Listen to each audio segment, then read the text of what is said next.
welcome words to the families of our young men and women who serve, and another promise kept.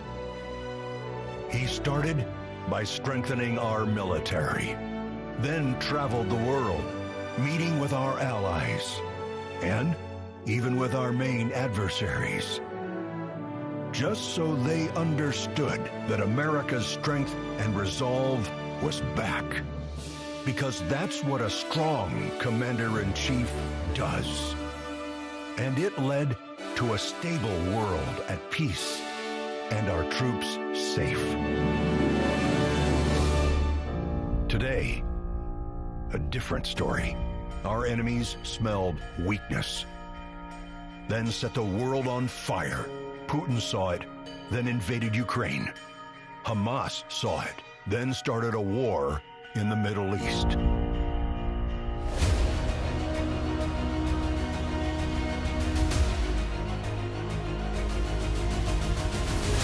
There's one more thing we've learned about President Trump. He believes so strongly in America, so optimistic for our possibilities, and so committed to fighting to once again make our country great, that there is nothing that is going to stop him.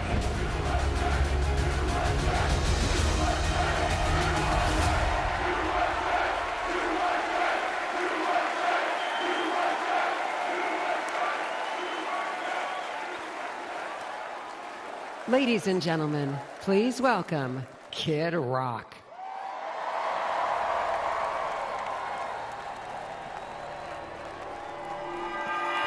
What up, America? If you're ready for President Trump to take the stage, I need everybody to stand up. I need everybody to put a fist up in the air. Everybody, get a fist up in the air. Now follow me. Say fight, fight. Say fight, fight. Say fight, fight. Say somebody scream.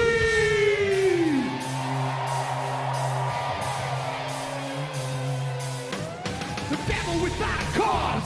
I'm back with the beaver hats and Ben Davis slacks. 30-pack of stroll, straight rock and roll. No Rogaine in the propane flow. The chosen one, I'm the living proof. With the gift to gab from the city of truth. You know I jab, stab, and knock critics back. And I did not start a win. I said that. I'm going platinum, selling rhymes. I went platinum 7 times. Still they ill and wanna see us fry. I guess because only God knows why. Why? Oh, they call me cowboy. I'm the singer of black. Throw a fist in the air. Let me see where you at. Say fight, fight. Say fight, fight. Say fight, fight. I say Trump, Trump.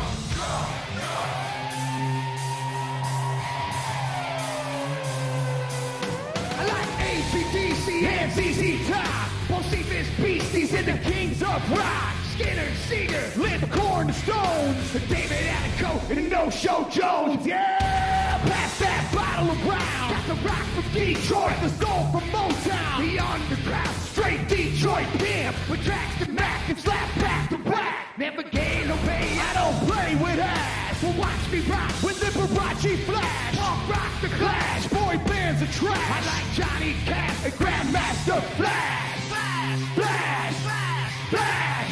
Oh, they call me cowboy. I'm a singer of black. Throw a fist in the air. Let me see where you're at. Say fight, fight. Say fight, fight. Say fight, fight. I say Trump, Trump.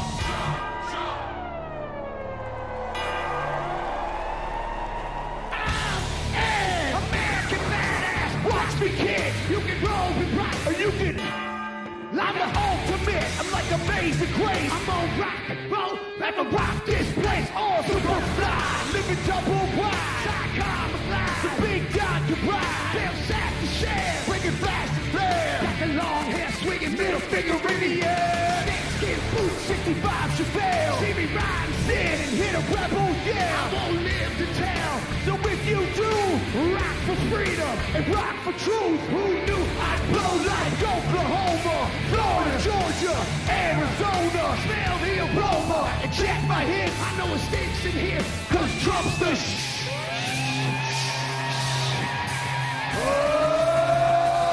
They call me cowboy, I'm a singer for black. Throw a fist in the air, let me see where you're at. Say Trump, Trump.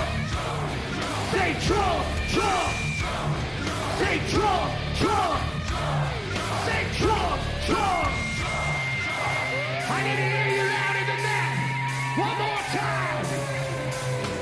I'm a cowboy, badass and black. You say Trump, Trump. From side to side, from front to back, come on, Trump, Trump. I put Detroit City back on the map. We say Trump, Trump. Kid Rock's in the house. This is where I'm at. Ladies and gentlemen, get ready for the most patriotic American badass on earth, President Donald J. Trump. But first, another American badass, my brother, Dana White. God bless America!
Good evening, ladies and gentlemen.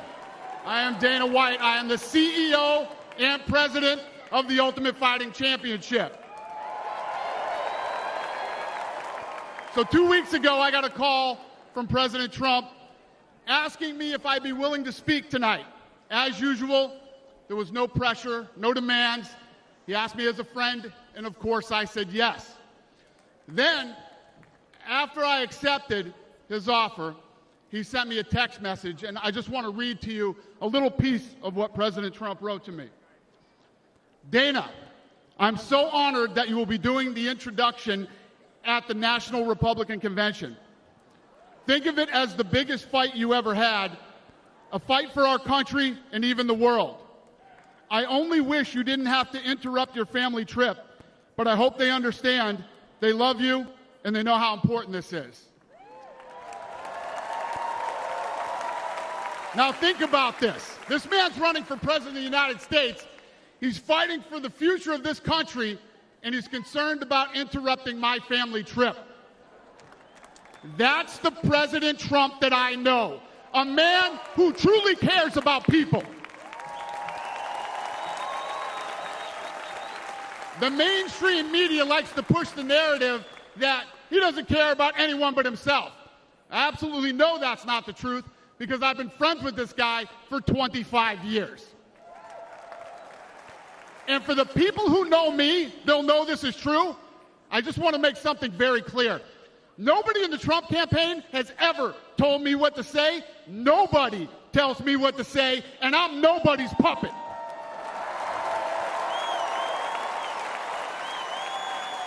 And I'm not telling you what to think. I'm telling you what I know. And I know President Trump. I know President Trump is a fighter. I've been saying this since 2015. Now look at what's happened over the last 10 years. We have all seen it with our own eyes. I'm in the tough guy business, and this man is the toughest, most resilient human being that I've ever met in my life. The higher the stakes, the harder he fights, and this guy never, ever gives up. So what's at stake here? The answer is in President Trump's text, and I quote, "A fight for our country." I know why he's running for president again. Why else would he put himself through everything he's dealt with just to get back here? We all know he doesn't need this. This guy's got a great life. He has a beautiful family, and he has achieved everything that you could possibly achieve in life. I know President Trump is literally putting his life on the line for something bigger than himself, and he's willing to risk it all because he loves this country.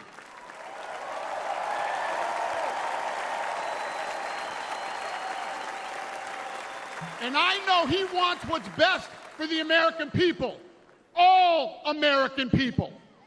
I know he's running for president to save our American dream.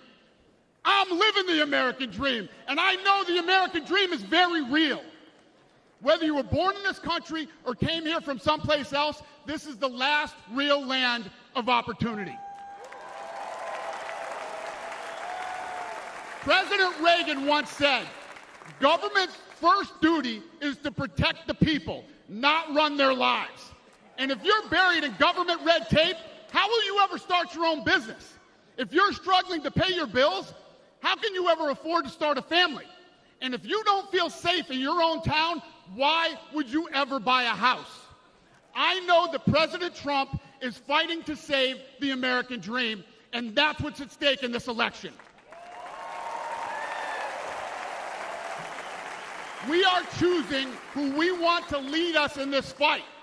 I know President Trump is a proven leader, a fearless leader, and this country was in a much better place when he was in the Oval Office.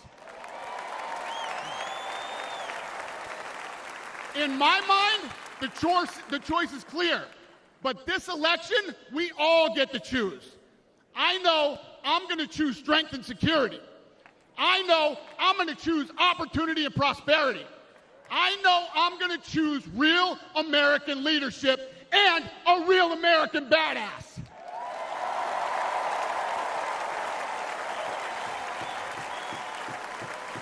And I'm not telling you what choice to make, and I'm not telling you what to think.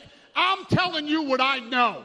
I know America needs a strong leader, and the world needs a strong America. I know Donald J. Trump is the best choice for President of the United States.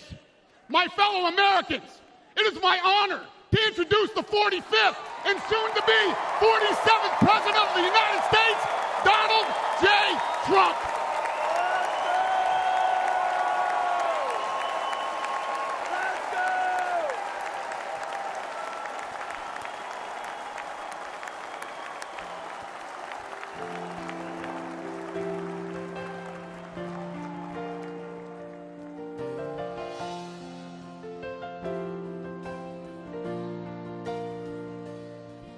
If tomorrow all the things were gone, I'd work for all my life, and I had to start again, just my children and my wife. Thank my lucky stars to be living here today, 'cause our flag still stands for freedom, and they can't take that away.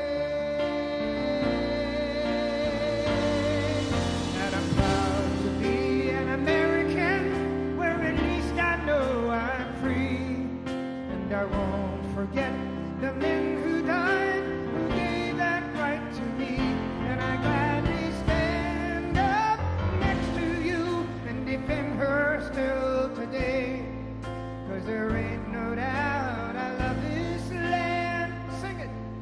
God bless the USA.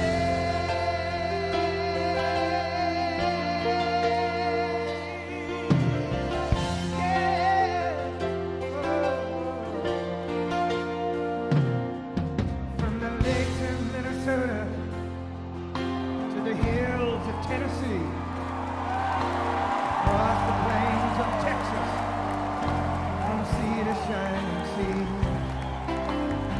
Detroit to Houston, and New York to LA. There's pride in every American heart, and it's time we stand and say that I'm proud to be an American, where at least I know I'm free. And I won't forget the men who died, who gave that right to me. And I gladly stand up next to you and defend her still today. 'Cause there ain't no doubt I love this land. God bless the USA. And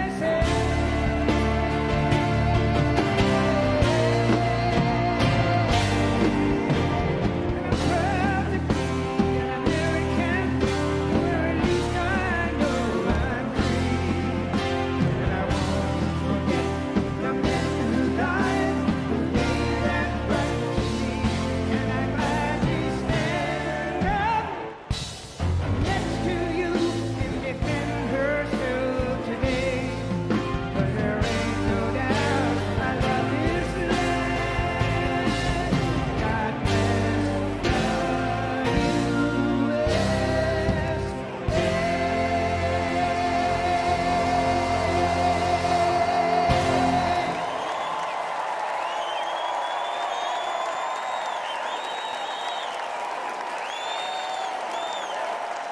bless the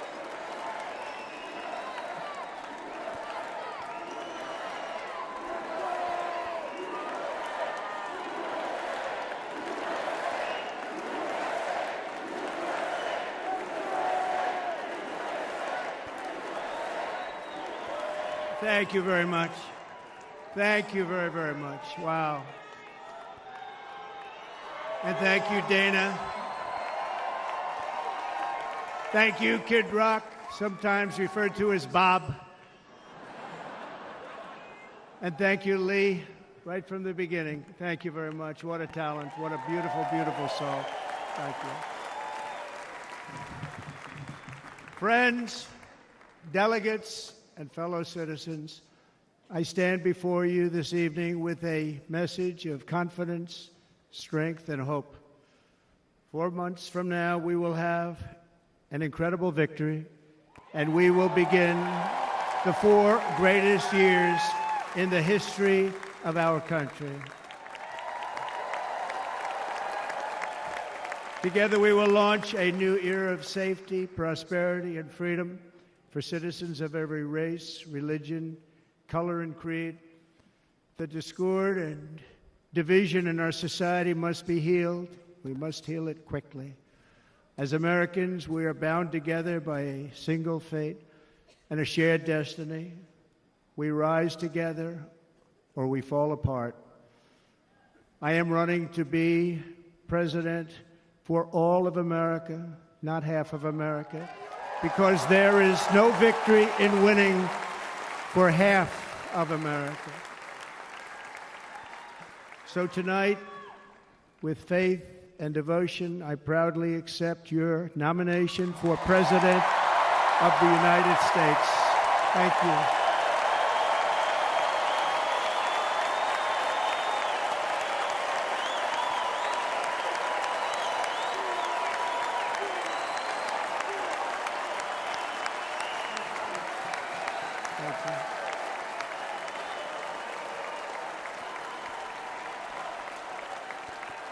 Thank you very much.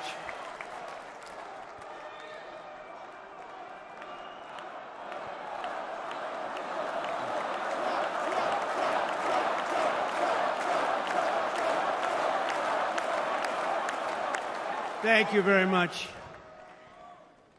And we will do it right. We're going to do it right. Let me begin this evening by expressing my gratitude to the American people for your outpouring of love and support following the assassination attempt at my rally on Saturday.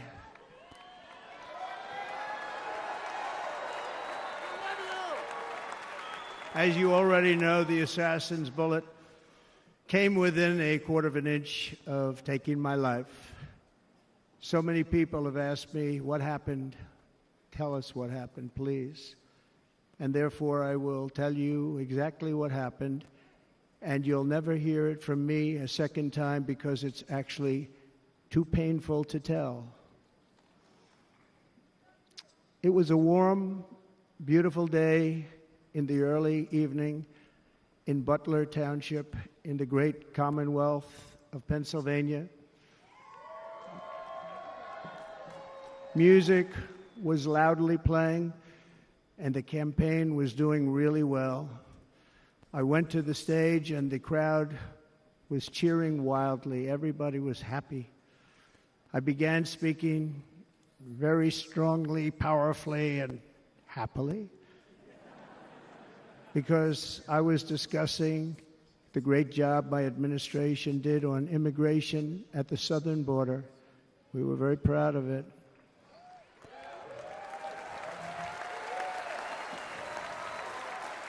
Behind me and to the right was a large screen that was displaying a chart of border crossings under my leadership. The numbers were absolutely amazing. In order to see the chart, I started to, like this, turn to my right and was ready to begin a little bit further turn, which I'm very lucky I didn't do, when I heard a loud whizzing sound and felt something hit me really, really hard on my right ear.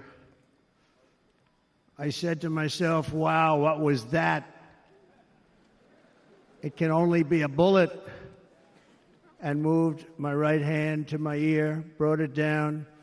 My hand was covered with blood, just absolutely blood all over the place.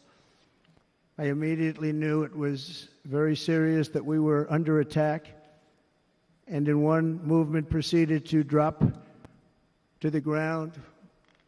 Bullets were continuing to fly as very brave Secret Service agents rushed to the stage, and they really did. They rushed to the stage.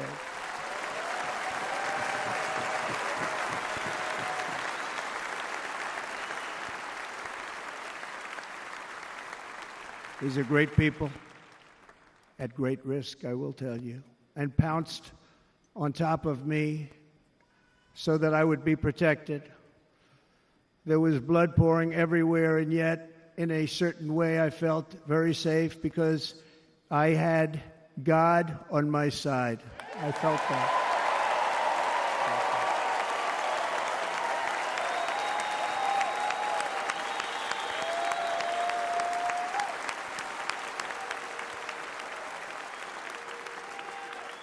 The amazing thing is that prior to the shot, if I had not moved my head at that very last instant, the assassin's bullet would have perfectly hit its mark, and I would not be here tonight. We would not be together.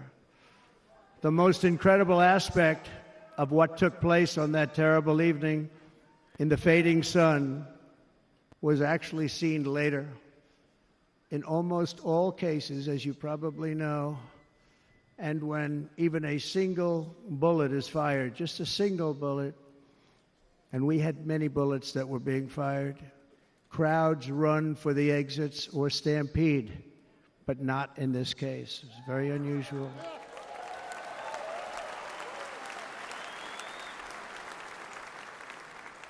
This massive crowd of tens of thousands of people stood by and didn't move an inch.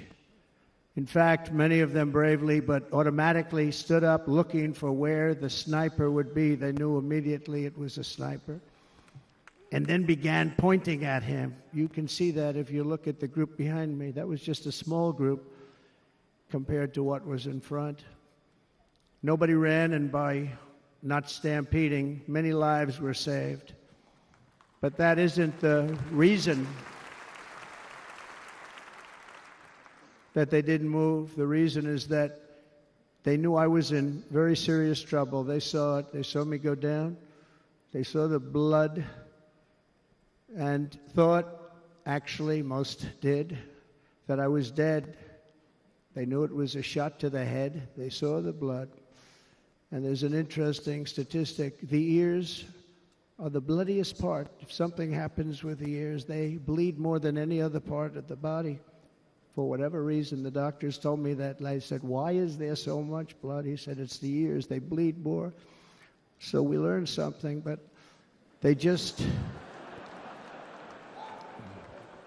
this beautiful crowd, they didn't want to leave me. They knew I was in trouble. They didn't want to leave me. And you can see that love written all over their faces. Incredible people.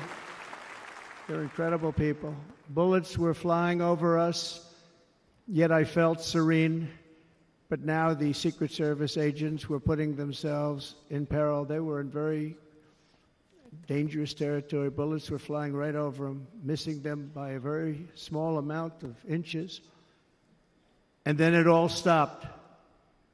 Our Secret Service sniper, from a much greater distance and with only one bullet used, took the assassin's life, took him out.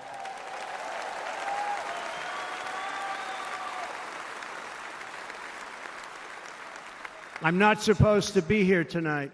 Not supposed to be here. Yes, you are. Yes, you are. Yeah.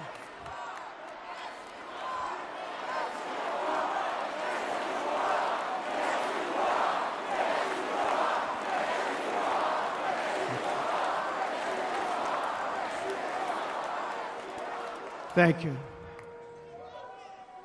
But I'm not. And I'll tell you, I stand before you in this arena only by the grace of Almighty God.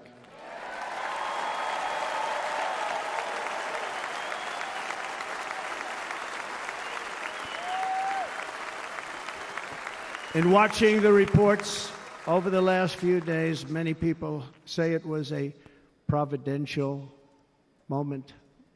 Probably was. When I rose, surrounded by Secret Service, the crowd was confused because they thought I was dead, and there was great, great sorrow. I could see that on their faces as I looked out.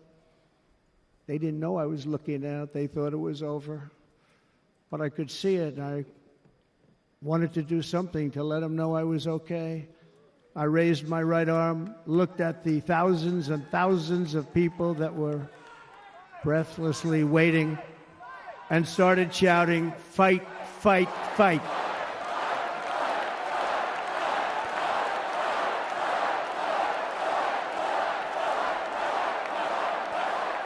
Thank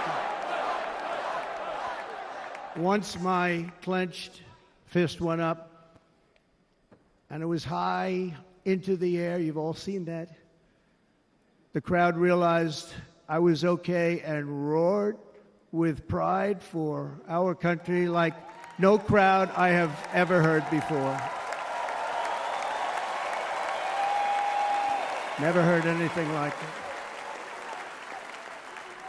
For the rest of my life, I will be grateful for the love shown by that giant audience of patriots that stood bravely on that fateful evening in Pennsylvania. Tragically, the shooter claimed the life of one of our fellow Americans, Corey Comparator. Unbelievable person, everybody tells me. Unbelievable. And seriously wounded, two other great warriors. Spoke to them today. David Dutch and James Copenhaver. Two great people. I also spoke to all three families of these tremendous people. Our love and prayers are with them and always will be. We're never going to forget them. They came for a great rally. They were serious Trumpsters, I want to tell you. They were serious Trumpsters and still are. But Corey, unfortunately, we have to use the past tense. He was incredible. He was a highly respected former fire chief, respected by everybody. Was accompanied by his wife, Helen, incredible woman. I spoke to her today, devastated, and two precious daughters. He lost his life selflessly acting as a human shield to protect them from flying bullets. He went right over the top of them and was hit. What a fine man he was.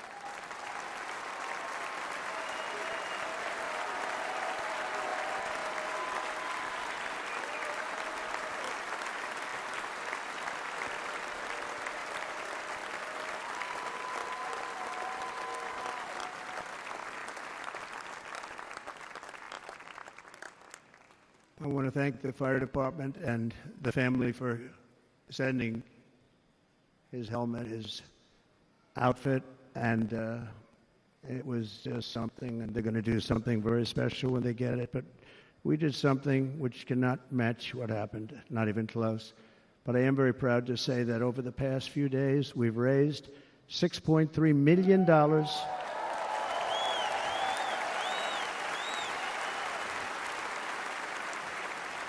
for the families of David, James, and Corey, including from a friend of mine just called up. He sent me a check right here. I just got it. $1 million from Dan Newland. Thank you, Dan.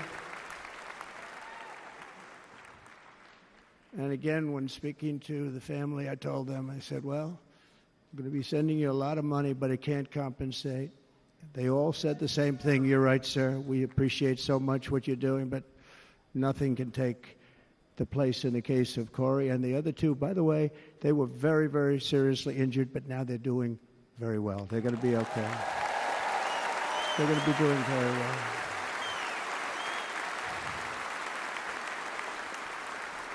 They're warriors. So now I ask that we observe a moment of silence in honor of our friend Corey.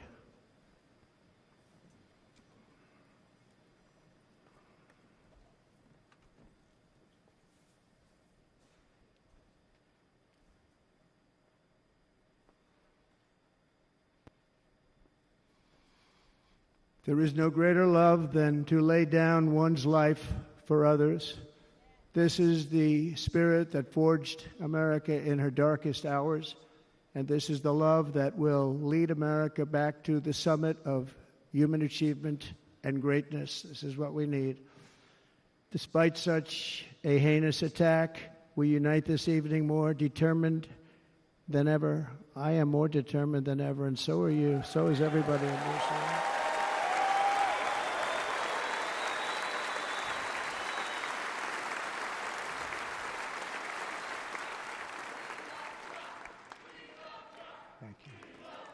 Thank you very much.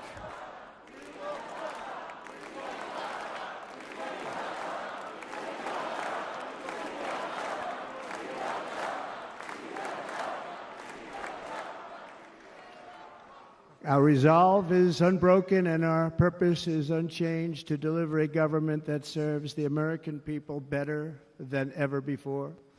Nothing will stop me in this mission because our vision is righteous and our cause is pure. No matter what obstacle comes our way, we will not break, we will not bend, we will not back down, and I will never stop fighting for you, your family, and our magnificent country. Never.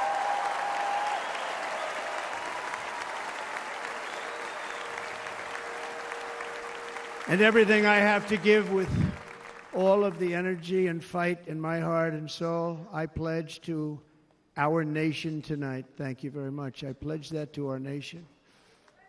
We're going to turn our nation around, and we're going to do it very quickly. Thank you.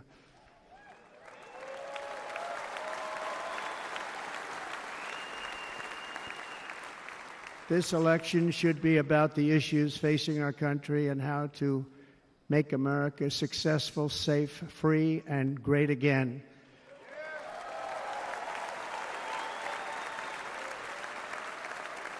In an age when our politics too often divide us, now is the time to remember that we are all fellow citizens. We are one nation under God, indivisible, with liberty and justice for all.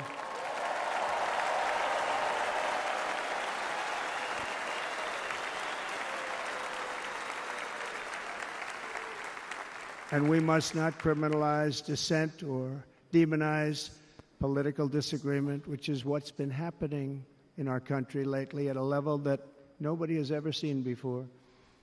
In that spirit, the Democrat Party should immediately stop weaponizing the justice system and labeling their political opponent as an enemy of democracy. Especially since that is not true. In fact, I am the one saving democracy for the people of our country.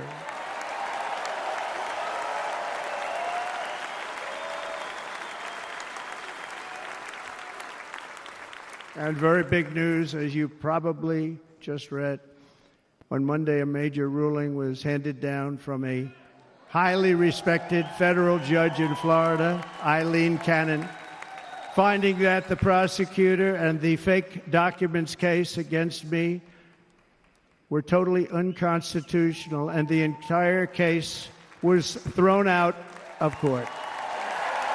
With all of that publicity, thrown out of court.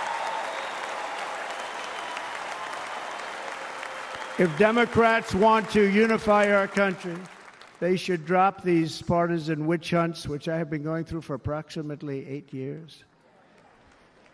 And they should do that without delay and allow an election to proceed that is worthy of our people. We're going to win it anyway, but worthy of our people.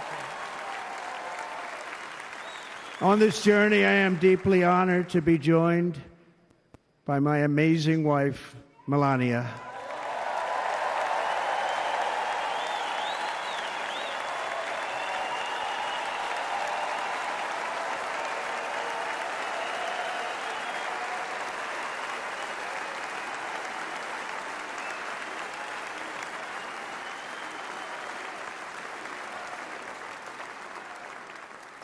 And Melania, thank you very much. You also did something really beautiful, a letter to America calling for national unity, and it really took the Republican Party by surprise. I will tell you, it was beautiful.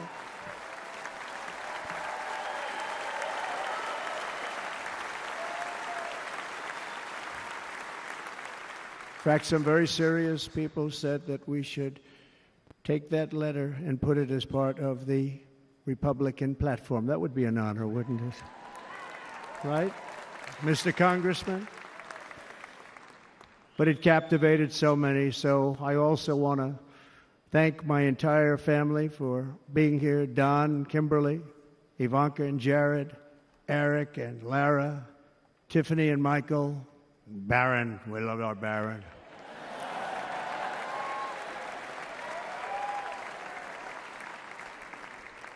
And of course, my 10 wonderful grandchildren. You saw a few of them up there on my lap before.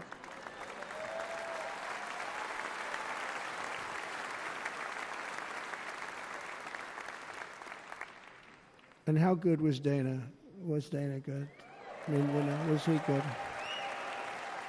He was on probably the only vacation he's had in about, maybe ever, because he works, but about 10 years with his wife, very far away. I won't tell you where, but very, very far away, beautiful place.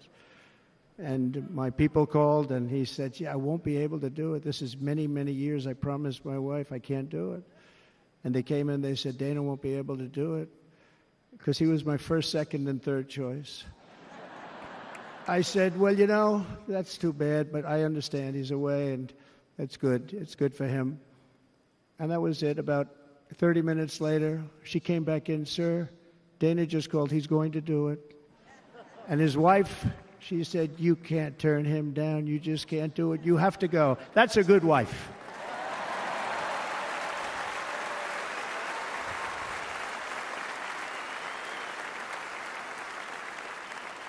So he got on a plane. He got here a little while ago. Now he's going to get on the plane in a little while, and he's going to go back home to his wife. But they're great, and I just want to thank her and him and their whole family, because that's not easy. And Kid Rock, same thing. Called, he said, I want to be a part of it. I want to be a part, because, you know, Kid does his great song, big, big monster song. I had no idea. You know, he became a friend of mine over the last 10 years. And he's amazing. Everyone loves him. I didn't even know how big he was. You know, he has rallies, 35, 40,000 people he gets every time he goes out. I think he's making so much money, he doesn't know what the hell to do with it. You want to know? And then we have my other friend, and I've known him so long, and we took that song, and it was a big success, but we made that. I saw a chart of great songs to America. That was #1 on the chart recently, #1. So that's Lee Greenwood, a very special, beautiful person. He's a beautiful man. But they all wanted to be here. They called. And how about the Hulkster? How good was he? Is he up? Where is he? Boy, oh boy.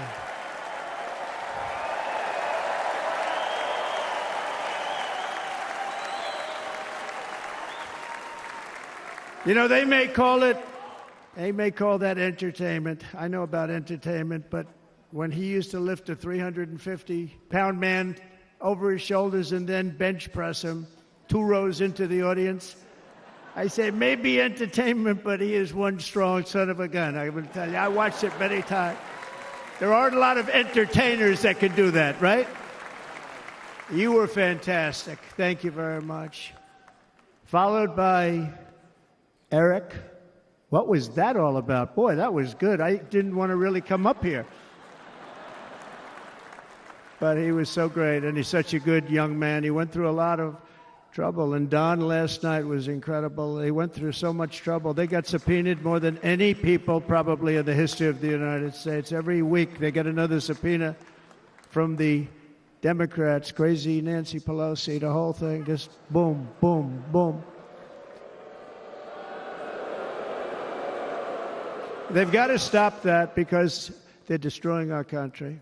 We have to work on making America great again, not on beating people. And we won. We beat them in all. We beat them on the impeachments. We beat them on indictments. We beat them. But the time that you have to spend, if they would devote that genius to helping our country, we'd have a much stronger and better country.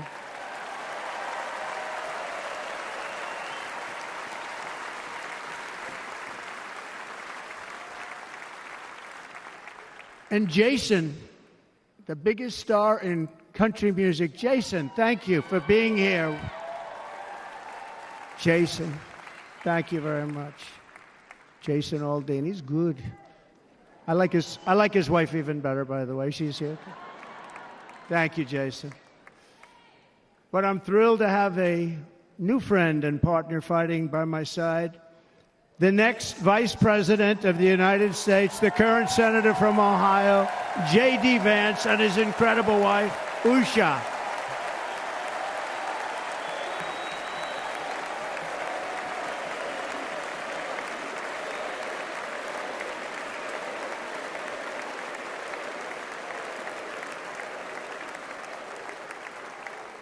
He's going to be a great Vice President. He's going to be great. He'll be with this country and with this movement, greatest movement in the history of our country, Make America Great Again. When they criticize it, they say, we're going to try and stop MAGA. I said, MAGA is Make America Great Again. What are you going to stop? There's nothing to stop. Then they say, oh, that's right. It's very tough to fight it. And all of the people that did try and fight it have failed. But he's going to be with us for a long time, and it was an honor to select him. Great, great student at Yale. His wife was a great student at Yale. They met at Yale. These are two smart people. So, J.D., you're going to be doing this for a long time. Enjoy the ride.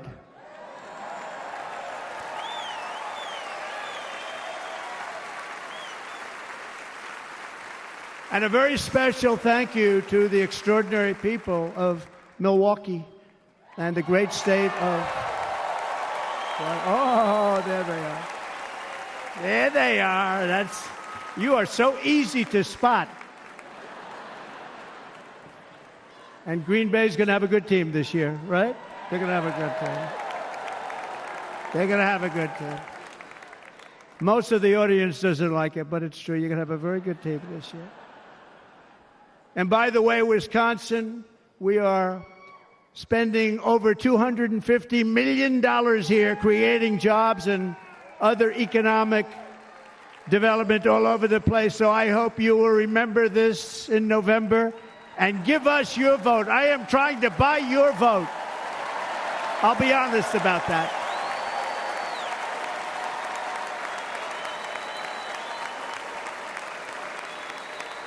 And I promise we will make Wisconsin great again. We're going to make it. Thank you, Mr. Governor. Thank you very much. Thank you.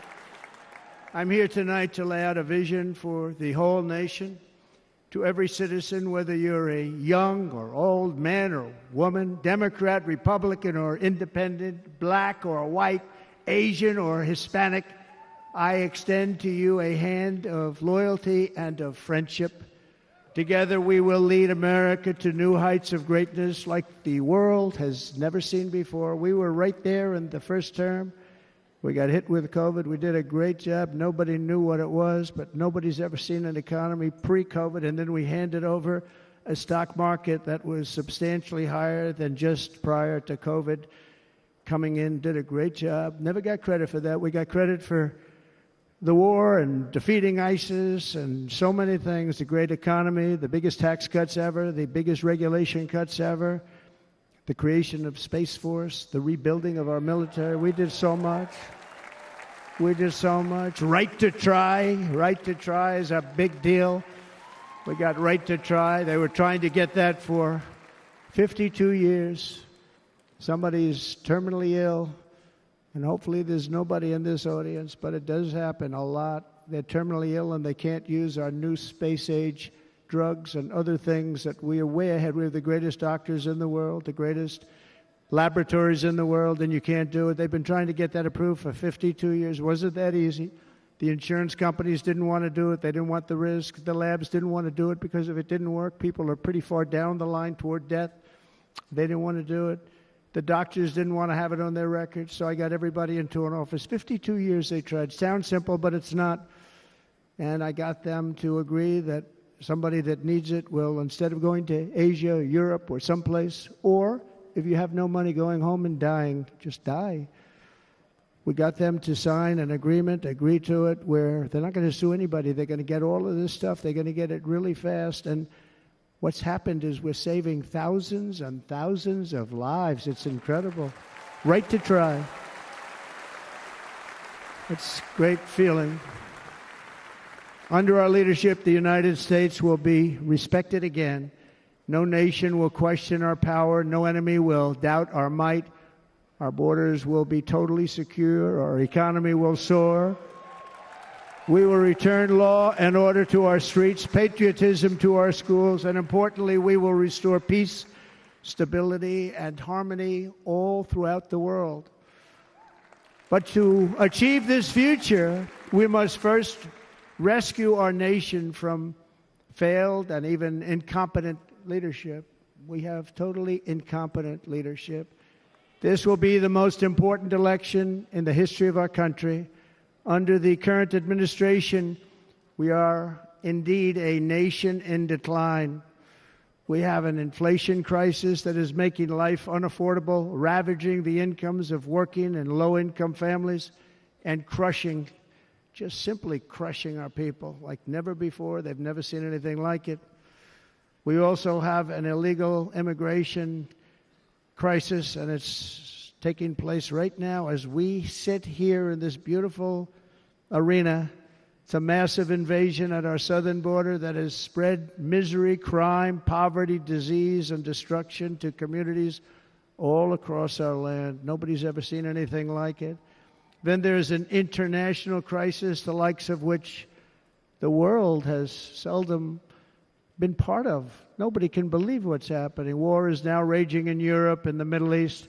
A growing specter of conflict hangs over Taiwan, Korea, the Philippines, and all of Asia. And our planet is teetering on the edge of World War III.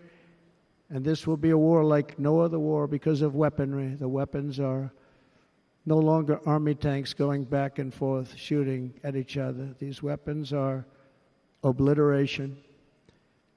It's time for a change. This administration can't come close to solving the problems. We're dealing with very tough, very fierce people. They're fierce people. And we don't have fierce people. We have people that are a lot less than fierce, except when it comes to cheating on elections and a couple of other things. Then they're fierce. Then they're fierce. So tonight, I make this pledge to the great people of America. I will end the devastating inflation crisis immediately, bring down interest rates, and lower the cost of energy. We will drill, baby, drill.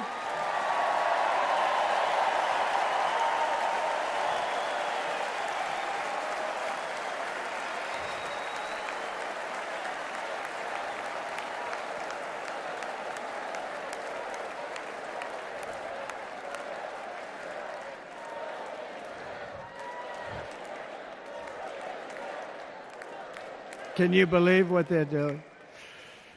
But by doing that, we will lead a large-scale decline in prices. Prices will start to come down. Energy raised it. They took our energy policies and destroyed them. Then they immediately went back to them, but by that time, so much was lost.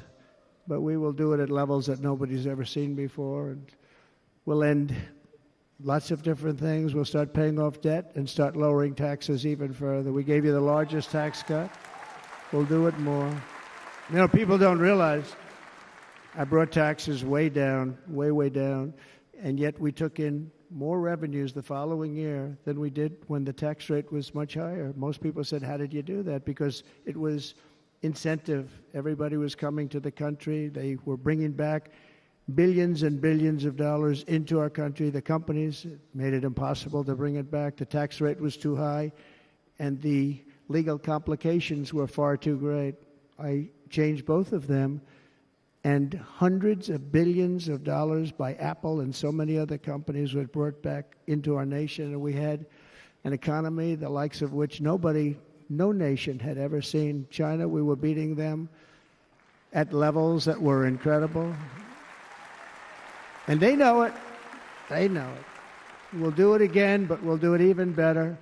I will end the illegal immigration crisis by closing our border and finishing the wall, most of which I've already built.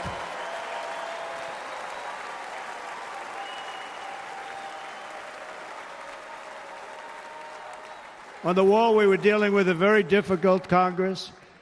And I said, oh, that's okay. We won't go to Congress. I call it an invasion. We gave our military almost $800 billion. I said, I'm going to take a little of that money because this is an invasion. And we built, most of the wall is already built.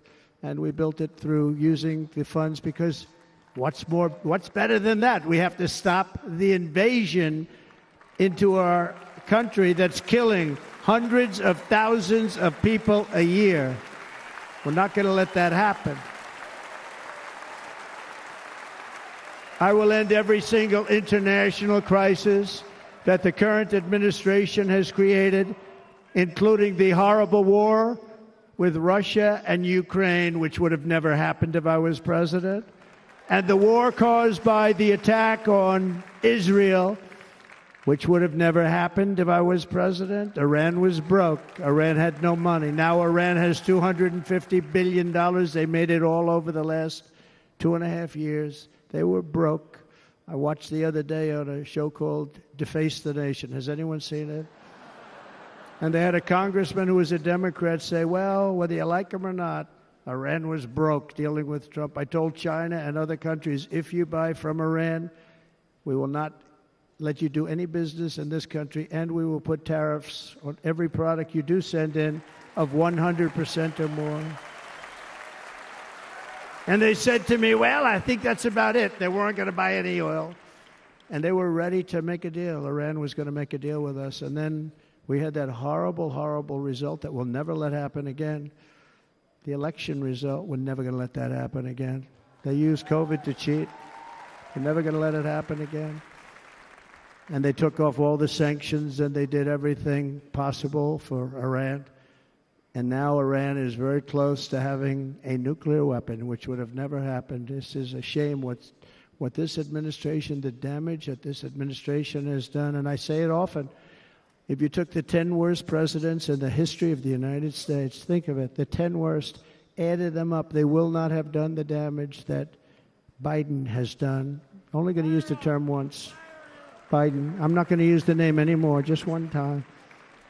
The damage that he's done to this country is unthinkable. It's unthinkable. Together we will restore vision, strength, competence, and we're going to have a thing called common sense making most of our decisions, actually. It's all common sense. Just a few short years ago, under my presidency, we had the most secure border and best economy in the history of our country, in the history of the world. We had the greatest economy in the history of the world. We had never done anything like it. We were beating every country, including China, by leaps and bounds. Nobody had seen anything like it. We had no inflation. Soaring incomes were going. Nobody can believe it. You can't believe what happened 4 years ago is happening now in reverse.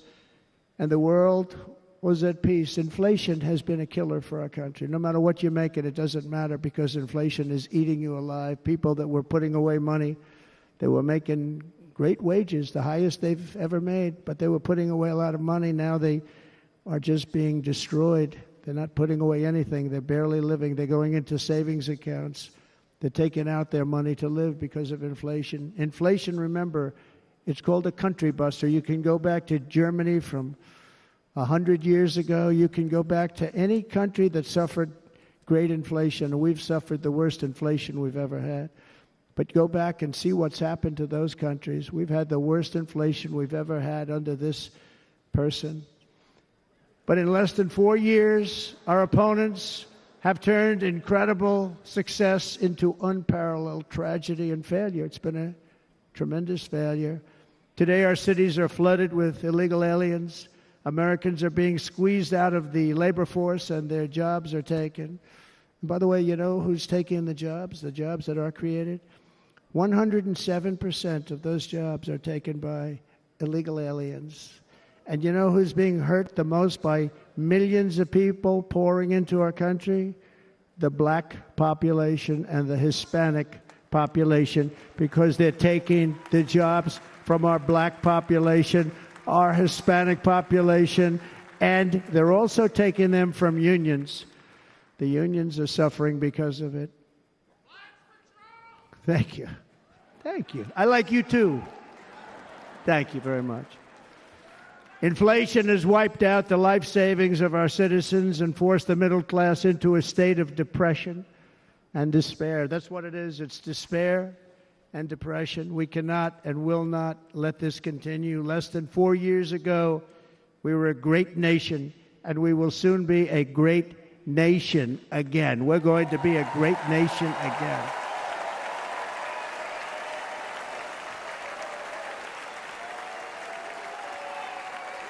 Thank you. With proper leadership, every disaster we are now enduring will be fixed, and it will be fixed very, very quickly. So tonight, whether you've supported me in the past or not, I hope you will support me in the future, because I will bring back the American dream. That's what we're going to do. You don't even hear about the American dream anymore. With great humility, I am asking you to be excited about the future of our country. Be excited. Be excited.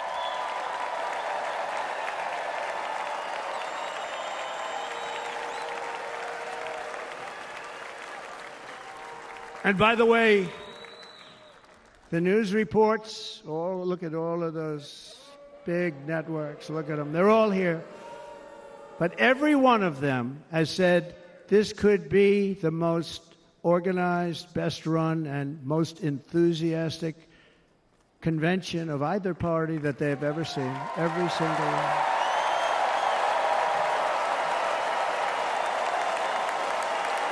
And it's true. It's true. And there's love in the room. There's great love in the room.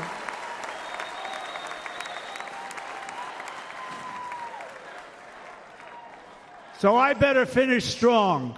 Otherwise, we'll blow it. And we can't let that happen. Now, this was great. All of the great people that spoke, and everybody hit a home run. I mean, there's not one that I can think of where I said, oh, gee, that wasn't great. Every single person. I refuse to be the only one. Don't do that to me. They're already getting ready. See, I gave them an idea. Now, this was a great convention. This was, I think we're actually going to go home and miss it. You know, usually with a first of all, look at these crowds. You'd never have this at a convention. Look at these crowds.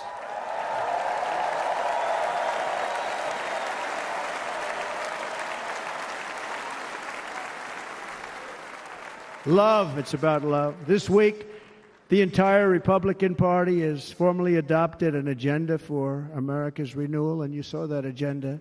And it's very short compared to the long, boring, meaningless agendas of the past, including the Democrats. They write these things that are hundreds of pages long, and they never read them after they're done. In their case, fortunately, they don't read them because they're pretty bad. It's a series of bold promises that we will swiftly implement when you give us a Republican House. And Mr. Speaker, thank you very much. We have our great Speaker of the House with us tonight. Mr. Speaker, thank you very much. Thank you. A Republican Senate. We have many senators here. And send me back to our beautiful White House just a few short months from now. We're talking about just months. It can't come fast enough. We have to get it done. First, we must get economic relief to our citizens. Starting on day one, we will drive down prices and make America affordable again. We have to make it affordable. It's not affordable. People can't live like this. Under this administration, our current administration, groceries are up 57%, gasoline is up 60% and 70%, mortgage rates have quadrupled. And the fact is, it doesn't matter what they are because you can't get the money anyway. You can't buy houses. Young people can't get any financing to buy a house. The total household costs have increased an average of $28,000 per family under this administration. Republicans have a plan to bring down prices and bring them down very, very rapidly. By slashing energy costs, we will in turn reduce the cost of transportation, manufacturing, and all household goods. So much starts with energy. And remember, we have more liquid gold under our feet than any other country by far. We are a nation that has the opportunity to make an absolute fortune with its energy. We have it, and China doesn't. Under the Trump administration, just 3.5 years ago, we were energy independent. But soon, we will actually be better than that. We will be energy dominant and supply not only ourselves, but we will supply the rest of the world with numbers that nobody has ever seen, and we will reduce our debt, $36 trillion. We will start reducing that, and we will also reduce your taxes still further. Next, and by the way, they want to raise your taxes 4 times, think of it. And all my life I grew up watching politicians. I always loved politics, I guess. I was on the other side. I'd watch and they were always talking about, we will give you a tax cut. We will give you a tax cut. My whole life I was watching, I will give you a tax cut, right, Mr. Congressman? That's all they talked about. This is the only administration that said, we're going to raise your taxes by 4 times what you're paying now, and people are supposed to vote for them? I've never heard it. You're paying too much. We're going to reduce your taxes still further. We gave you the biggest one, as I said. We're going to give you more, and it's going to lead to tremendous growth. We want growth in our country. That's what's going to pay off our debt.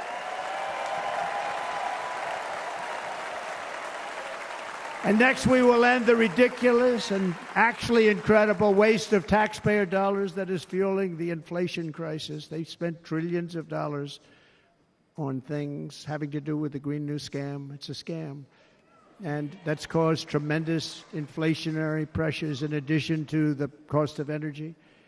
And all of the trillions of dollars that are sitting there not yet spent, we will redirect that money for important projects like roads, bridges, dams, and we will not allow it to be spent on meaningless green new scam ideas.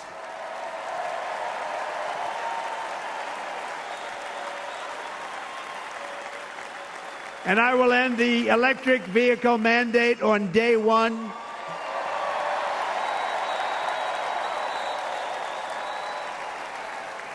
Thereby saving the U.S. auto industry from complete obliteration, which is happening right now, and saving U.S. customers thousands and thousands of dollars per car. And right now, as we speak, large factories just started, are being built across the border in Mexico. So with all the other things happening on our border, and they're being built by China to make cars and to sell them into our country. No tax, no anything.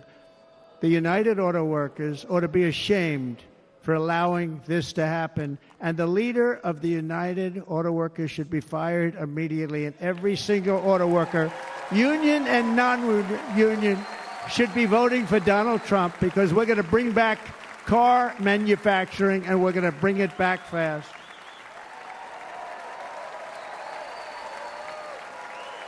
They're building some of the largest auto plants anywhere in the world. Think of it, in the world. We're going to bring it back. We're going to make them. We don't mind that happening, but those plants are going to be built in the United States, and our people are going to man those plants.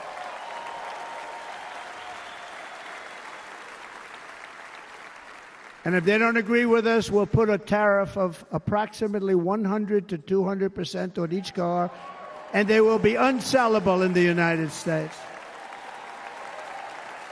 We have long been taken advantage of by other countries.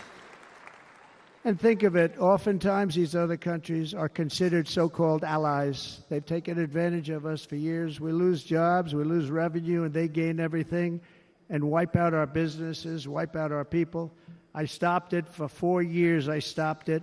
And we're really ready to make changes like nobody had seen before. And remember, USMCA, I got rid of NAFTA, the worst trade deal ever made, and replaced it with USMCA, which is, they say, the best trade deal ever made.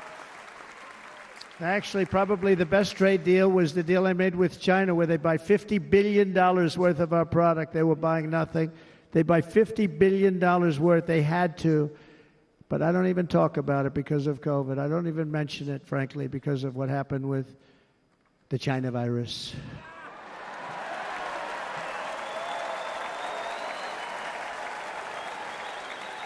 We will not let countries come in, take our jobs, and plunder our nation. They come and do that. They plunder our nation. The way they will sell their product in America is to build it in America. Very simple. Build it in America and only in America.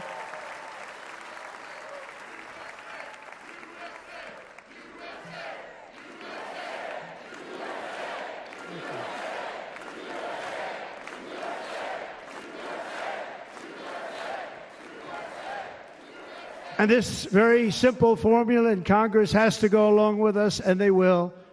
This very simple formula will create massive numbers of jobs. We will take over the auto industry again, and many, many, hundreds of thousands of jobs. We lost so many jobs over the years.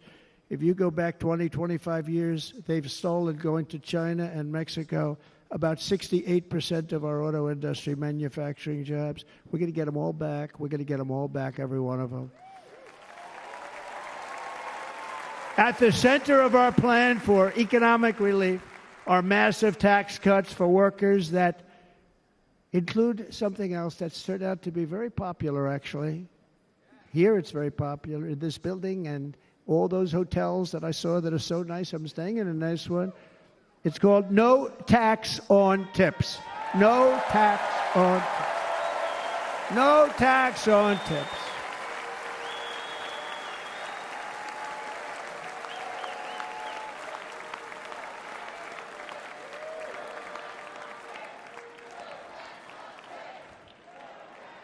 I got that by having dinner recently in Nevada, where we're leading by about 14 points. Hello. I'll see you there very soon, everybody. And we're having dinner at a beautiful restaurant in the Trump building on the Strip, and it's a great building, and the waitress comes over. How's everything going? A really nice person. How's everything? Oh, sir, it's so tough. The government's after me all the time on tips, tips, tips. I said, well, they give you cash. Would they be able to find him? She said, actually, and I didn't know this, she said, very little cash is given. It's all put right on the check. And they come in and they take so much of our money, it's just ridiculous, and they don't believe anything we say. And they've just hired, as you know, 88,000 agents to go after him even more. And I said, this shows the level of my, most people go out, they hire consultants, they pay them millions of dollars. But I said to her, let me just ask you a question. Would you be happy if you had no tax on tips? She said, what a great idea. I got my information from a very smart waitress. That's better than spending millions of dollars. And everybody loves it.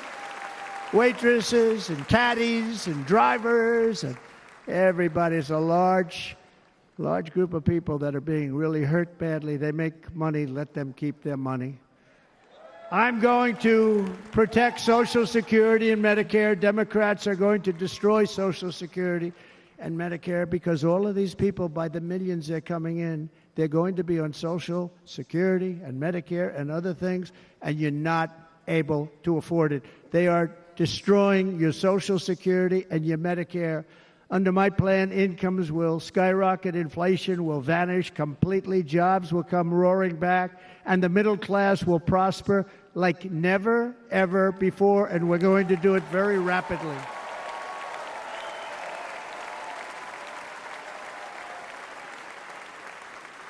But no hope or dream we have for America can succeed unless we stop the illegal immigrant invasion, the worst that's ever been seen anywhere in the world. There's never been an invasion like this anywhere. Third world countries would fight with sticks and stones not to let this happen.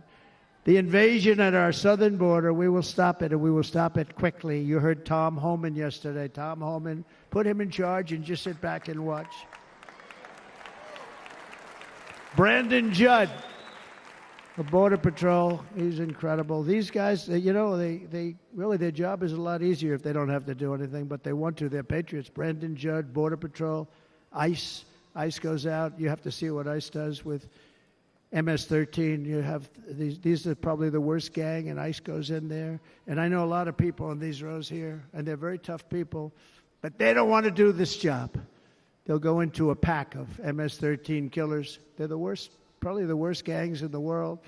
We have thousands of them. I moved thousands and thousands out in my 4 years. We moved them out, and it was a pleasure. But ICE would go right into a pack of these killers, and you see fists flying, you see everything flying, and then they take them. They put them in a paddy wagon. They take them back, and they get them out of our country. And the other countries weren't accepting them back, and I called up, and I said, tell them that we're not giving them economic aid anymore. And the next day, I got calls from all of these countries that were terminated. Billions of dollars we spend on economic aid to countries that does us, frankly, no good. And the next day, I was called by everybody. I couldn't take all the calls. Sir, what's the problem? I said, you won't take your killers back that you sent in caravans into America. You won't take them back. Well, sir, if you'd like us to, we would give very serious consideration to doing that. And within 24 hours, they were being taken back. For years and years, when I first came in, they said President Obama tried to get him to go back, and they wouldn't accept him. They'd put planes on the runway so you couldn't leave the plane. They'd close the road so you couldn't take the buses. They'd all have to turn back. As soon as I said no more economic aid of any kind to any country that does that, they called back and they said, sir, it would be our great honor to take MS-13. We love them very much. We love them very much, sir. We'll take them back. At the heart of the Republican platform is our pledge to end this border nightmare and fully restore the sacred and sovereign borders of the United States of America, and we're going to do that on day one.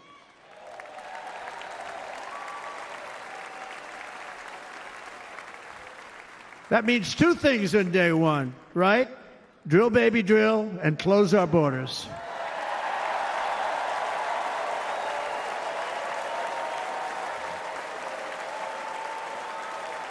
And by the way, and I think everybody as a Republican, as a patriot in this room, and most Democrats, we want people to come into our country, but they have to come into our country legally. Legally. Less than 4 years ago, I handed this administration the strongest border in American history. But you can see on the chart that saved my life, that was the chart that saved my life. I said, look it, I'm so proud of it. I think it's one of the greatest, it was done by the Border Patrol, one of the greatest charts I've ever seen. It showed everything just like that. You know the chart. Oh, there it is. That's pretty good. Wow. Last time I put up that chart, I never really got to look at it. But without that chart, I would not be here today.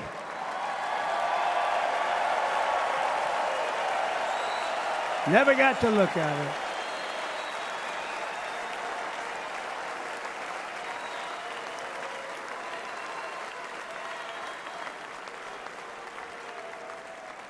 I said, you got to see this chart. I was so proud of it, and by the time I got to there, I never got to see it that day. But I'm seeing it now, and I was very proud. If you look at the arrow on the bottom, that's the lowest level, the one on the bottom, heavy red arrow. That's the lowest level of illegal immigrants ever to come into our country in recorded history, right there. Right there. And that was my last week in office. And then you see what happened after I left. Look at the rest. And if you go out a little bit further, it's getting to be a little bit old, but I love it anyway, right? But you can go much higher with those numbers. Look what happened right after that. The invasion began. We had the opposite. We stopped the invasion. But the invasion that we stopped was peanuts by comparison to what happened after I left. Look at what happened after I left. They took over our country. We ended all catch and release. We shut down asylum fraud. We stopped human trafficking and forged historic agreements to keep illegal aliens on foreign soil. We want them to stay on their soil. Under the Trump administration, if you came in illegally, you were apprehended immediately and you were deported. You went right back. The current administration terminated every single one of those great Trump policies that I put in place to seal the border. I wanted a sealed border. Again, come in, but come in legally. You know how unfair it is? So many people, hundreds of thousands of people, have been working for years to come into our country. And now they see these people pour into our country at levels that are unprecedented. It's so unfair. And we're not going to do it. We're not going to stand for it. They suspended wall construction, ended remain in Mexico. We had a policy, remain in Mexico. You think that was easy to get from the Mexican government? But I said, you must give it to us. If you don't give it to us, there will be repercussions. And they gave it to us. But not easy. Canceled our Safe Third agreements. Demolished Title 42, implemented nationwide catch and release. That's catch and release, where we catch them and release them into our country. We catch them and release them into Mexico. There's a slight difference. And took 93, this is the previous administration, 93 executive actions to throw open our border to the world. The entire world is pouring into our country because of this very foolish administration. The greatest invasion in history is taking place right here in our country. They are coming in from every corner of the earth, not just from South America, but from Africa, Asia, the Middle East. They're coming from everywhere. They're coming at levels that we've never seen before. It is an invasion indeed, and this administration does absolutely nothing to stop them. They're coming from prisons. They're coming from jails. They're coming from mental institutions and insane asylums. You know, the press is always on me because I say this. Has anyone seen Silence of the Lambs? The late, great Hannibal Lecter. He'd love to have you for dinner. That's insane asylums. They're emptying out their insane asylums. And terrorists are coming in at numbers that we've never seen before. Bad things are going to happen. Meanwhile, our crime rate is going up while crime statistics all over the world are going down because they're taking their criminals and they're putting them into our country. A certain country, and I happen to like the president of that country very much, but he's been getting great publicity because he's a wonderful shepherd of the country. He says how well the country's doing because their crime rate is down. And he said he's training all of these rough people. They're rough. He's training them. And I've been reading about this for 2 years. I think, oh, that's wonderful. Let's take a look at it. But then I realized he's not training them. He's sending all of his criminals, his drug dealers, his people that are in jails, he's sending them all to the United States. And he's different in that he doesn't say that. He's trying to convince everybody what a wonderful job he does in running the country. Well, he doesn't do a wonderful job. And by the way, if I ran one of the countries, many countries from all over, I would be worse than any of them. I would have had the place totally emptied out already.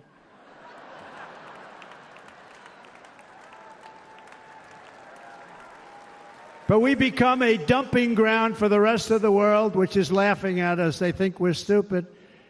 And they can't believe that they're getting away with what they're getting away with, but they're not going to be getting away with it for long. That's what I can tell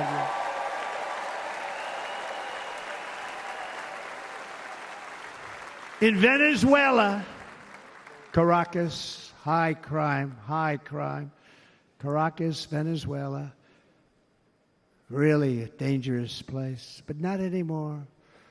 Because in Venezuela, crime is down 72%. In fact, if they would ever win this election, I hate to even say that, we will have our next Republican convention in Venezuela because it will be safe.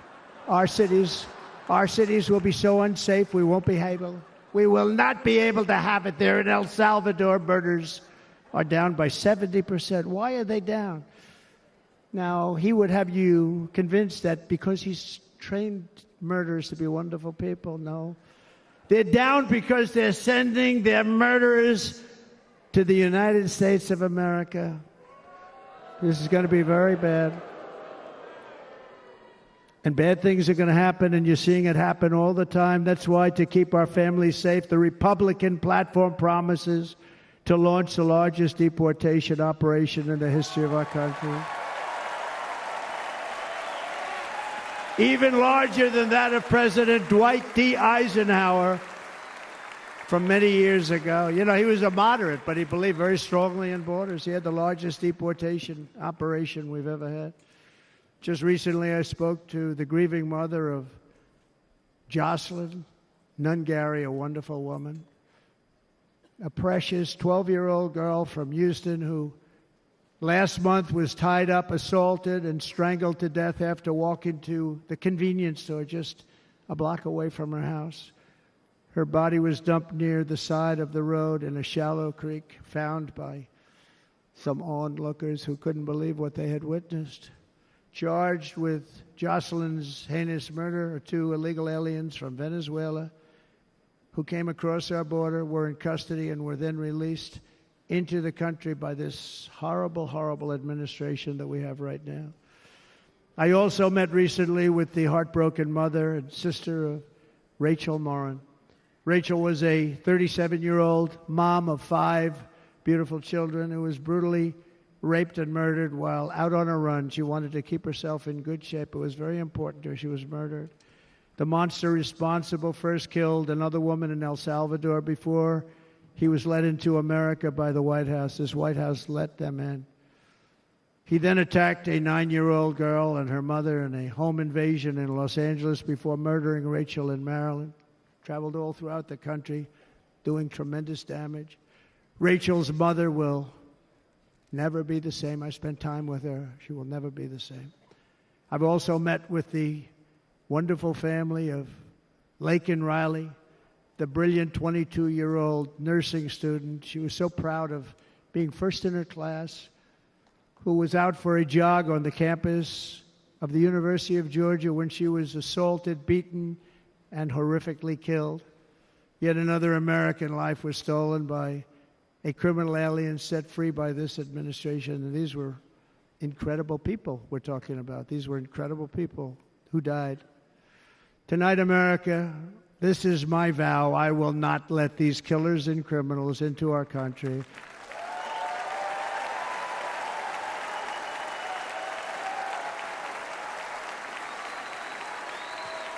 I will keep our sons and daughters safe. As we bring security to our streets, we will help bring stability to the world. I was the first president in modern times to start no new wars. You know, we were the toughest, we were the most respected. And you saw this. Hungry, strong country, run by a very powerful, tough leader. He's a tough guy. Press doesn't like him because he's tough. And he came out recently. They were asking him at an interview, the whole world is exploding. What's happening? What's going on? Viktor Orban, Prime Minister of Hungary, very tough man. He said, I don't want people coming into my country and blowing up our shopping centers and killing people. But they said to him, tell us what's going wrong, what's happening, what is it? He said, there's only one way you're going to solve it. You got to bring President Trump back to the United States because he kept everybody at bay.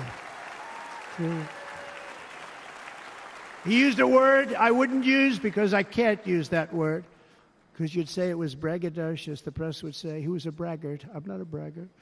But Viktor Orban said it. He said Russia was afraid of him. China was afraid of him. Everybody was afraid of him. Nothing was going to happen. The whole world was at peace. And now the world is blowing up around us. All of these things that you read about were not going to happen. Under President Bush, Russia invaded Georgia. Under President Obama, Russia took Crimea. Under the current administration, Russia is after all of Ukraine. Under President Trump, Russia took nothing.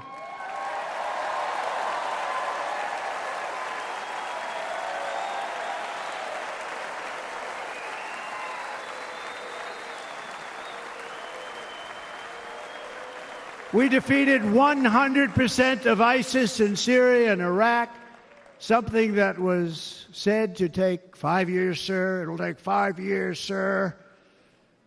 We did it in a matter of a couple of months. We have a great military. Our military is not woke. It's just some of the fools on top that are woke.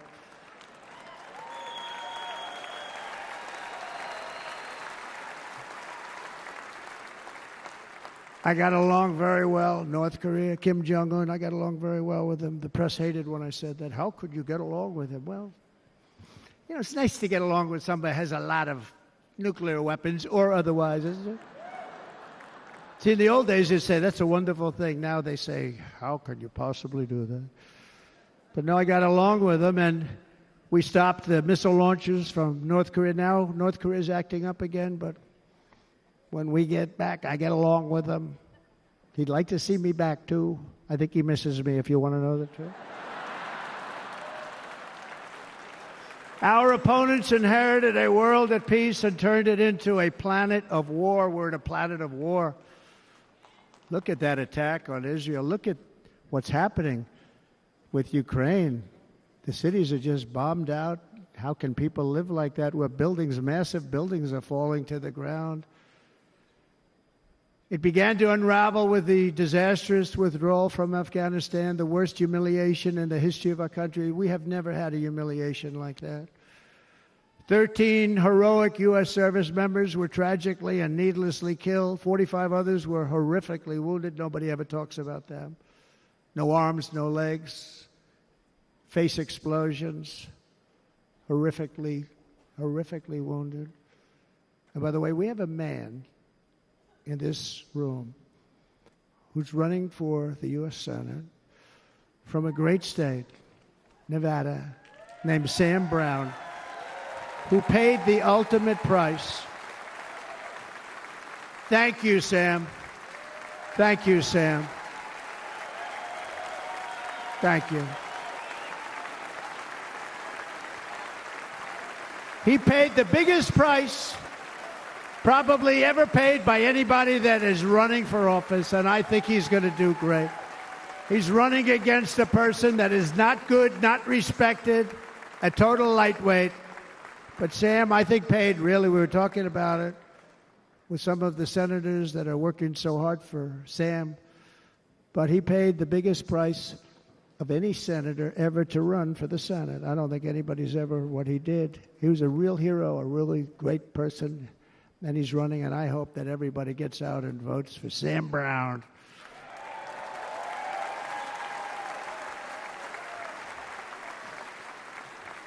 And we also left behind $85 billion worth of military equipment, along with many American citizens were left behind.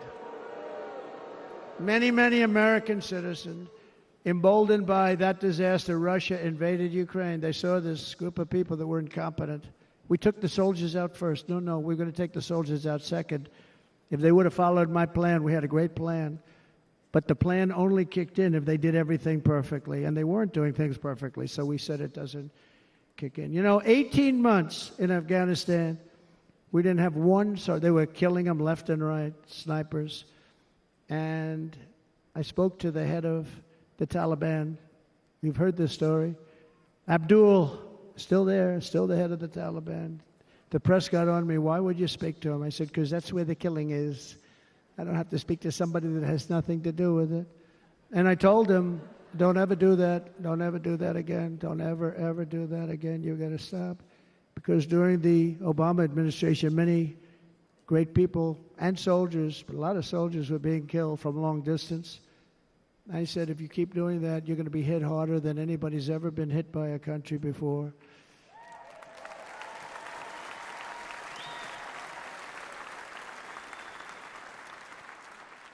And he said, I understand, Your Excellency. He called me Your Excellency. I wonder if he calls the other guy Your Excellency. I doubt it. The other guy gave him everything. I mean, what kind of a deal was that? He walked out, gave him everything. Do you know that right now Afghanistan is one of the largest sellers of weapons in the world? They're selling the brand new, beautiful weapons that we gave them. But think of it. He actually said to me, but why do you show me a picture of my home? I said, you'll have to ask your people or one of your wives. But he could figure it out. And for 18 months, we had not one attack on an American soldier by the Taliban. 18 months.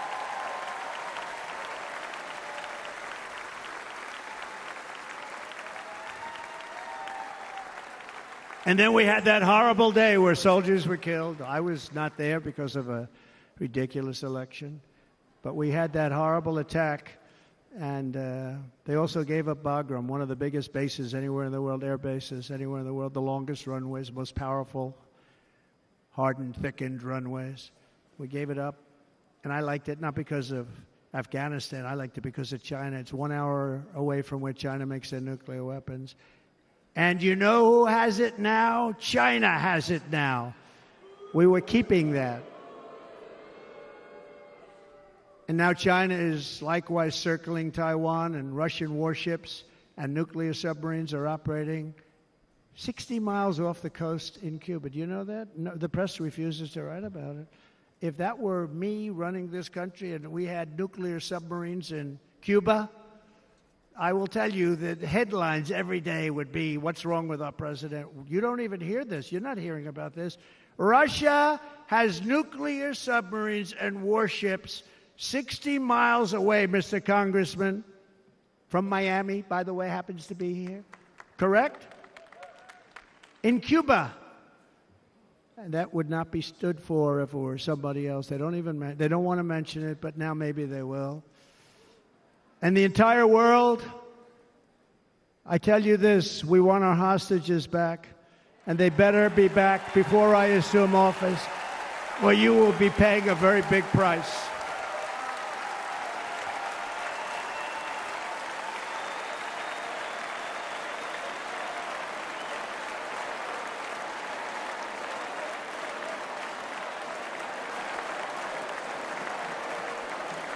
With our victory in November, the years of war, weakness, and chaos will be over. I don't have wars. I had no wars other than ISIS, which I defeated, but that was a war that was started. We had no wars. I could stop wars with a telephone call. I could stop wars with just a telephone call. If properly stated, it would never start. We will replenish our military and build an Iron Dome missile defense system to ensure that no enemy can strike our homeland. And this great Iron Dome will be built entirely in the USA. We're going to build it in the USA. And Wisconsin, just like I gave you that massive ship contract, and you're doing a very nice job, Governor, right? Thank you, Governor. And they're doing a great job. In fact, I had a little design change, and we gave them a tremendous for essentially what we used to call destroyers. These are now the most beautiful. They look like yachts. I said, we have to take the bow, and we have to make it a little nicer and a little point at the top instead of a flat nose.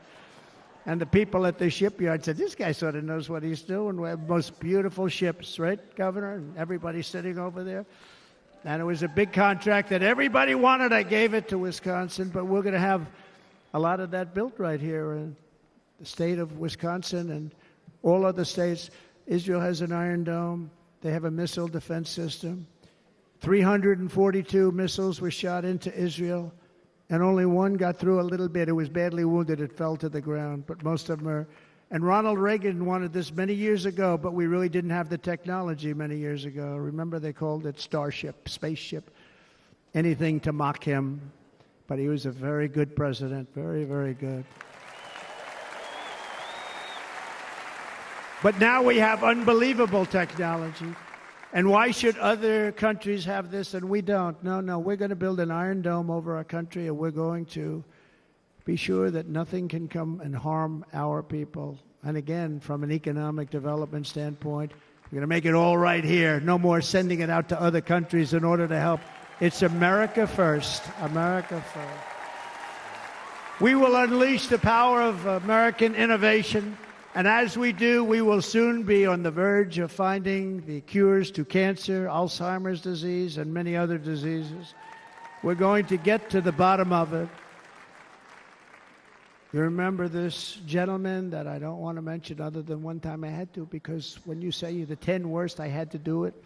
I didn't want anybody to be confused. But this man said, we're going to find a cure to cancer. Nothing happened. We're going to get to the cure for cancer and Alzheimer's and so many other things. We're so close to doing something great. But we need a leader that will let it be done. We will not have men playing in women's sports. That will end immediately.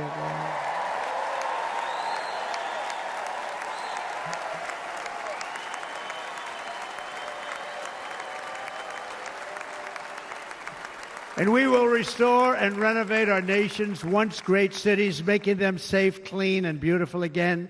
And that includes our nation's capital, which is a horrible killing field. So many things. They leave from Wisconsin, they go to look at the Washington Monument, they end up getting stabbed, killed, or shot. We will be very soon very proud of our capital, again, Washington, D.C.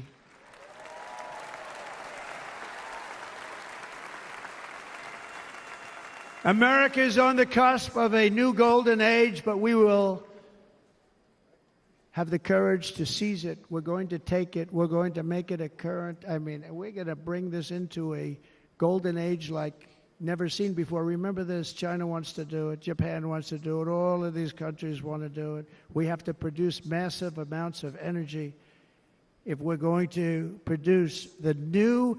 If you look at some of the things that have been done, and some of the things that we're going to do. But AI needs literally twice the electricity that's available now in our country. Can you imagine? But instead, we're spending places where they recharge electric cars. They built 8 chargers at a certain location toward the Midwest.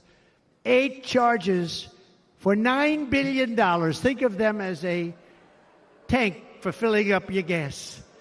Think of it. They spent $9 billion on 8 chargers, 3 of which didn't work. And if you were going to do this all over our country, this crazy electric mandate, if you're going to do this all, and by the way, I'm all for electric. They have their application. But if somebody wants to buy a gas-powered car, gasoline-powered car, or a hybrid, they're going to be able to do it. And we're going to make that change on day 1.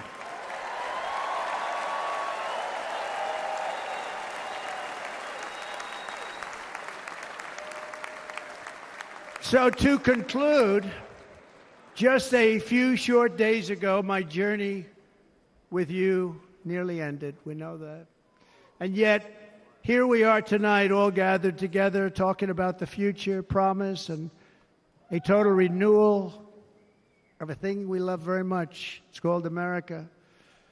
We live in a world of miracles. None of us knows God's plan or where life's adventure will take us.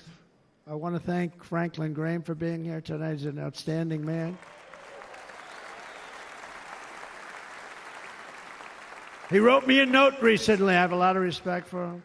Sir, I love your storytelling. I think it's great in front of these big rallies. But, sir, please do me one favor. It won't make any difference. Please don't use any foul language. I was a little embarrassed. I said... He said, it won't make any difference. Actually, it does. The story's not quite as good, but I've been very good. The story is not quite as good, to be honest. I've got to have a little talk with Franklin, but he was great. He's a great gentleman. His father was so incredible, Billy Graham. My father used to love taking me to see Billy Graham. My father would take me to see Billy Graham at Yankee Stadium. He had the biggest rallies you've ever seen. He was a good rally guy, too. But he'd get up, and he was a fantastic guy. My father loved Billy Graham. But I love Franklin Graham. I think Franklin's been fantastic, and I'm working so hard to adhere to his note to me. I'm working hard on it, Franklin. But if the events of last Saturday make anything clear, it is that every single moment we have on earth is a gift from God.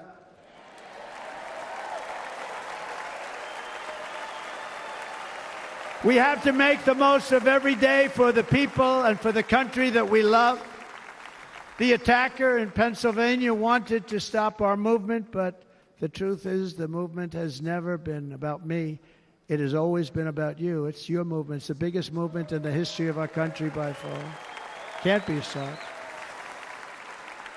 It can't be stopped. It has always been about the hardworking, patriotic citizens of America. For too long, our nation has settled for too little. We settled for too little. We've given everything to other nations, to other people. You have been told to lower your expectations and to accept less for your families.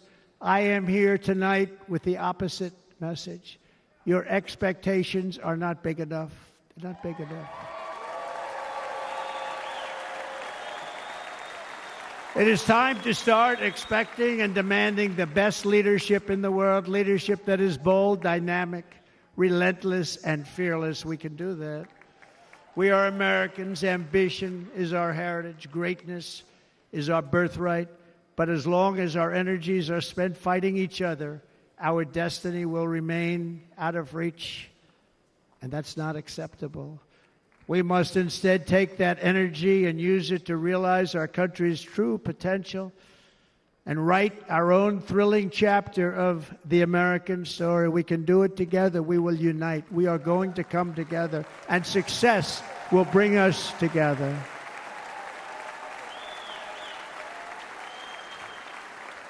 It is a story of love, sacrifice, and so many other things.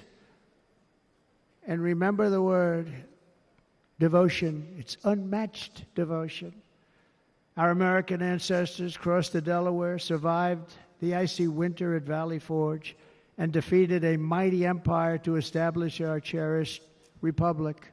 They fought so hard, they lost so many. They pushed thousands and thousands of miles across a dangerous frontier, taming the wilderness to build a life and a magnificent home for their family. They packed their families into covered wagons, trekked across hazardous trails, scaled towering mountains, and braved rivers and rapids to stake their claim on the wide-open, new, and very beautiful frontier.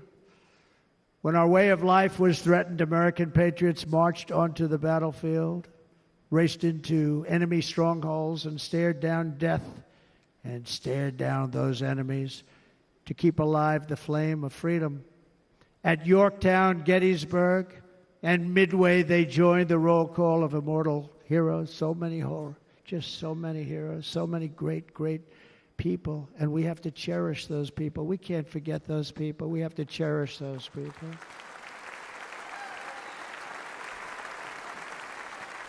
And building monuments to those great people is a good thing, not a bad thing.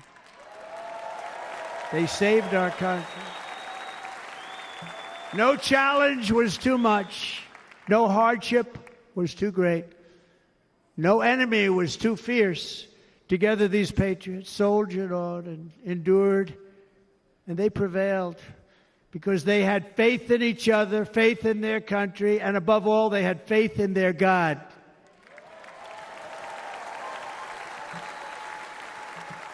Just like our ancestors, we must now come together, rise above past differences. Any disagreements have to be put aside and go forward, united as one people, one nation, pledging allegiance to one great, beautiful, I think it's so beautiful, American flag.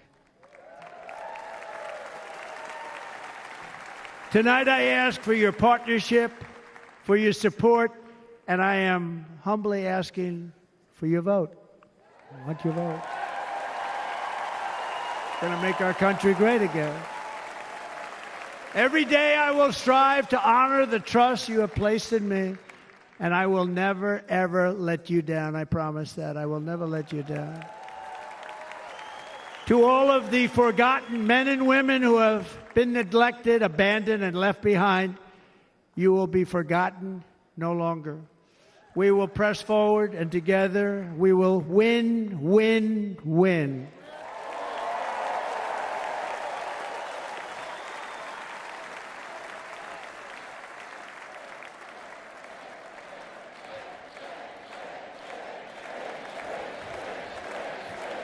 Win, win, win, win, win, win.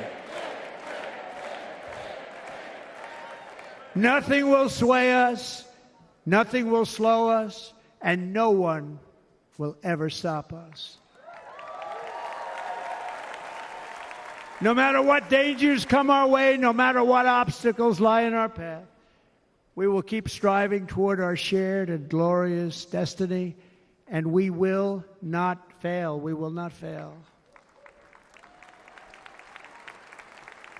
Together we will save this country. We will restore the republic, and we will usher in the rich and wonderful tomorrows that our people so truly deserve. America's future will be bigger, better, bolder, brighter, happier, stronger, freer, greater, and more united than ever before.